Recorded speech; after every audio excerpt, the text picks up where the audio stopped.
जय हिंद बच्चों। और सभी मैट्रिक के परीक्षा के तैयारी करने वाले सभी छात्रों को है ना विशेष मैंने विशेष याद पर रहेगा। और उनको ये कहूंगा हमेशा के लिए कि वो अपना तैयारी में लग जाए, एकदम जोर शोर से लग जाए।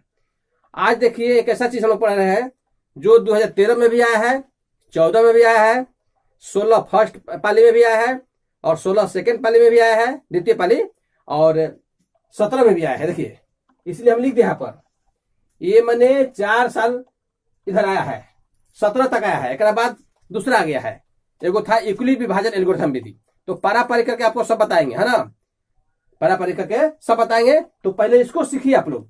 अब बहुत आसान है, माने अभाज्य गुणनखंड विधि से लसा और मसा ज्ञात करना बहुत आसान है ना। उसको हम लोग सीखेंगे। चलिए हम आप लोग को 2 गो मैथ बताएंगे, है ना। उससे आप लोग समझ जाएगा कि अभाज्य गुणनखंड विधि से लसा और मसा कैसे ज्ञात किया जाता है ना। ये मैट्रिक परीक्षा के लिए बहुत इंपॉर्टेंट है और ये माने संभावना है कि 2023 में भी आ सकता है, एकदम संभावना है। काहे से कि बीच में फिर ये नहीं आया है ना। इसको अच्छा सीखिए। देखिए हम लिख दिए हैं, 13 में आया है, 14 में आया है, 16 में इस तरह का सवाल आया है ना। 16 दोनों पाली में आया है, 17 सेकंड पाली में आया है, 17 फर्स्ट पाली में नहीं आया है। लेकिन ऑब्जेक्टिव सवाल भी आता है लसा मसा से, है ना। लेकिन हम 2 नंबर का चाहे 3 नंबर का आएगा, 2 नंबर या 3 नंबर का, 2 नंबर का भी 3 नंबर का आता है। तो चलिए 14 में किस तरह का सवाल आया था, है ना। पहले 2013 में ही आता है। चलिए 2013 में किस तरह सवाल आया था देखते हैं हम लोग। 2013 में आया था 15, 12, 21, है ना। क्या था, 15, 12, 21, है ना। ये सवाल दिया क्या था।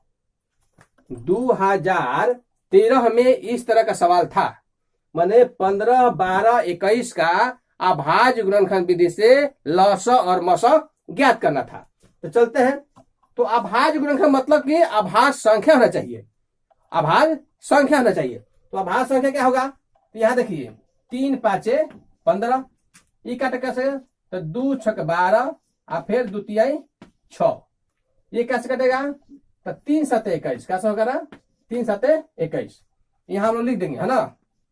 15 का अभाज्य गुणनखंड कितना है, 15 का अभाज्य गुणनखंड, यहाँ का हम लोग लिखेंगे 15 का अभाज्य गुणनखंड। बहुत आसान है, इसको ऐसा सीखेगा, है ना। एकदम 2 नंबर 3 नंबर छूटना नहीं चाहिए। मैट्रिक परीक्षा में ये आ जाए 2023 में तो छूटना नहीं चाहिए। तो 15 का अभाज्य गुणनखंड क्या होगा, 3 गुने 5 हुआ।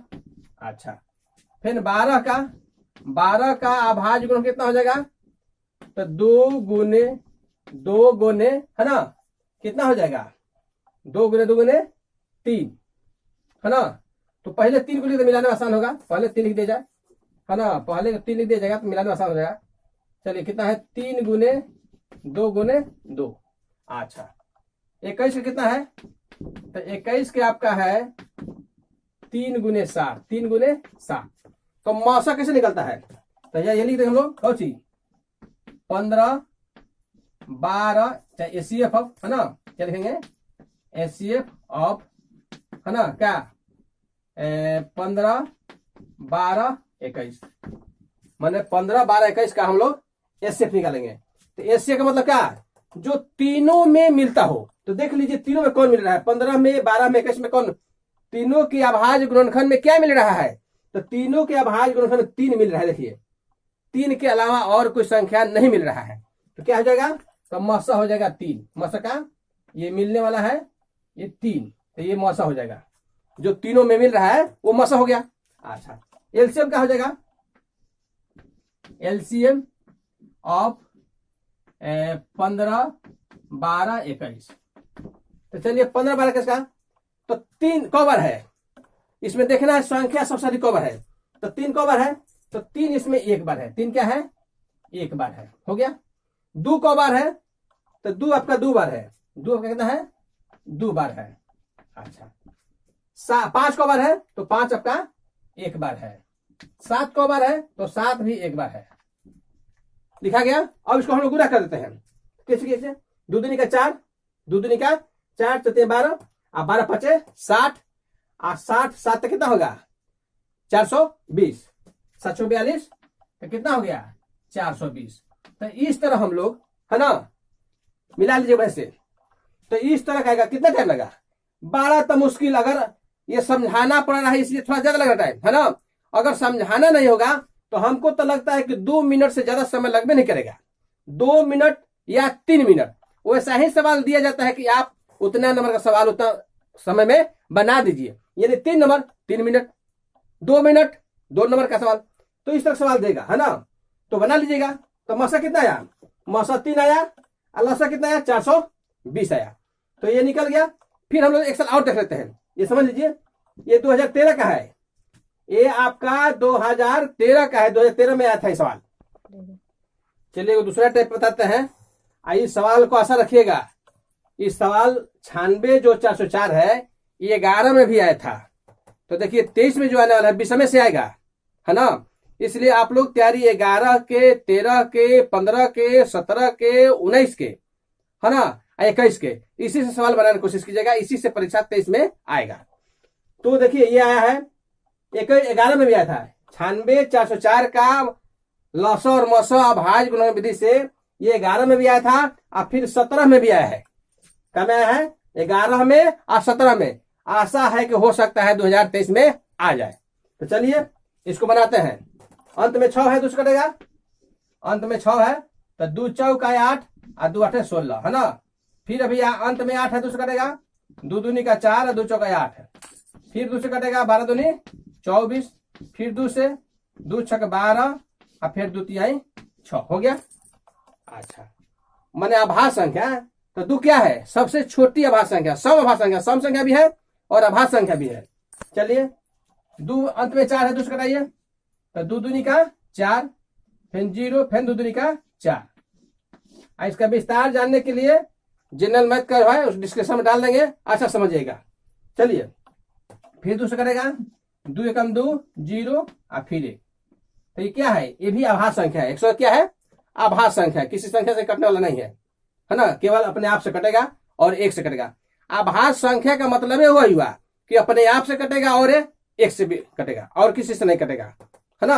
उसका गुणनखंड 2 ही बार होता है, 2 गो, एगो 1 एगो 100 है। तो ये हो गया। अब चलिए लिखते हैं, है ना।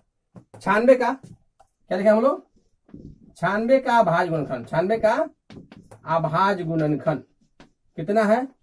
तो 96 का अभाज्य गुणनखंड क्या लिखेंगे हम लोग? अभाज्य गुणनखंड कितना है? तो 1 2 3 4 5 गो 2 है। 2 गुने 2 गुने 2 गुने 2 गुने 2, 2 4 5 एगो 3 है ना। ध्यान दीजिएगा। 2 दूनी का 4, 4 दूनी 8, 8 16 32 32 दिया, है ना। तो आ जाएगा 96। अच्छा 32 96 आ जाएगा। अच्छा अब चलिए 404 का 404 का अभाज्य गुणनखंड कितना हो जाएगा? तो 2 गुने 2 गुने 101, है ना। अच्छा दोनों में क्या मिल रहा है? ध्यान दीजिए। तो वही मसा होगा। तो दोनों में हमको क्या देखने मिल रहा है? देखिए 2 को 2 मिल रहा है ना। 2 को 2 मिल रहा है। इसको घेर देते हैं, है ना। तो यह लिखेंगे हम का एचसीएफ ऑफ 96 404। एचसीएफ ऑफ 96 404, है ना। नीचे तक दिखाई दे रहा है ना कि नहीं? दिखाई देगा। तो 96 404 कितना आया? तो 2 बार मिल रहा है। 2 1 बार और 2 बार। तो क्या हो जाएगा? 4 हो जाएगा। क्या हो जाएगा? 4। ऐसे कितना गया आपका? 4 आ गया। 4 कैसे लिखते हैं? थोड़ा इस पर खाली, है ना। 4 चलिए 4 हो गया। अच्छा अब लिखेंगे एलसीएम। एलसीएम कितना हो जाएगा? एलसीएम ऑफ 96 और 404, है ना। तो एलसीएम कितना हो जाएगा? अब ध्यान दीजिए, इसमें हम लोग देखना है कि 2 सबसे अधिक कौ बार है। 2 सबसे अधिक कौ बार है? तो 5 बार है। 1 2 3 4 5 बार है। तो 5 बार लिख देंगे। कौ बार? 5 बार। 1 2 3 4 5। 3 कौ बार है? 3 केवल 1 बार है। 3 केवल 1 बार है।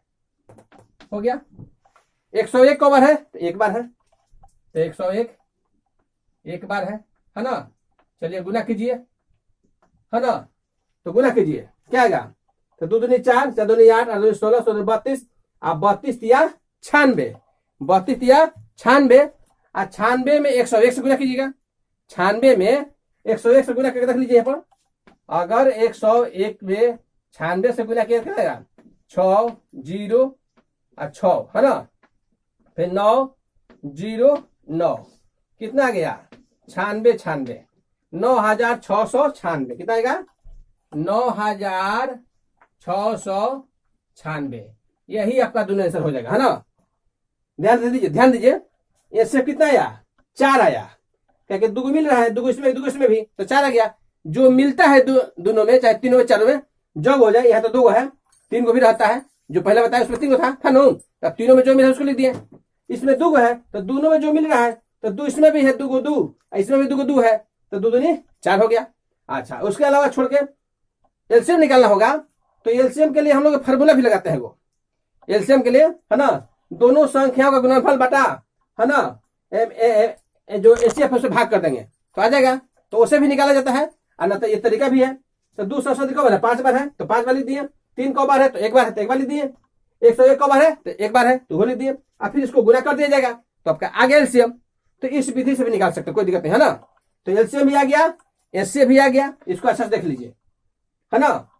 ये 11 में भी आया है इस तरह का सवाल, 13 में भी आया है, 14 में भी आया है, 16 में भी आया है, 16 सेकंड पाली में भी आया है, 17 में भी आया है। इतना साल आया है, याद रखिए। तो हो सकता है, आशा है, संभावना है कि 2023 में आएगा। इसलिए इसका अच्छा से अभ्यास कर लीजिएगा। आप परीक्षा में जाके 2 नंबर या 3 नंबर फिक्स कर लीजिए कि आज हमारा 3 नंबर इसमें आ जाएगा। तो इस तरह हम लोग इकट्ठा करके सब, है ना, हर टॉपिक से पकड़कर 2 नंबर 3 नंबर हम लोग अच्छा नंबर ला सकते हैं। और 95% भी मैथ में या 100% भी ला सकते हैं। तो अच्छा से तैयारी कीजिए, उसको एकदम डट के तैयार कीजिए। एकदम मन में ये लेके जाइए कि नहीं, हम 100% ला देंगे, एकदम सब मैथ बना देंगे, उसमें एक भी नहीं छोड़ेंगे। ऐसा तैयारी करके चलना है। तो चले आज ये सीखिए आप लोग अभाज्य गुणनफल विधि से लौसा और मौसा ज्ञात करने के लिए, है ना। आज इतना ही। अच्छा, जय हिंद, जय भारत।